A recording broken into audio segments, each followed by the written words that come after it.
వినాయక చవితి రోజున విషాదం. కరీంనగర్ జిల్లా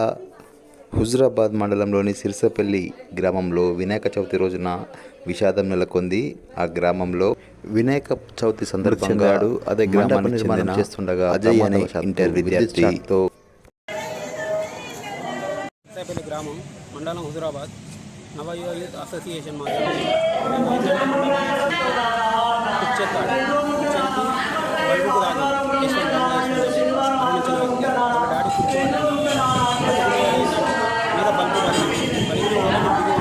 దిగువన్న వల్ల మా భార్య ఉన్ను ఈ చనిపోయిన వ్యక్తి వాళ్ళ డాడీ ఆ కింది గ్లాసులు ఏరుతున్న వరే వీళ్ళు ఏంటంటే నేను లోపల మండపం లోపల మండపం లోపల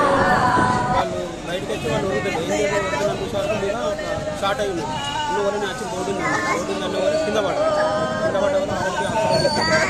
ఆరోగ్య లేదు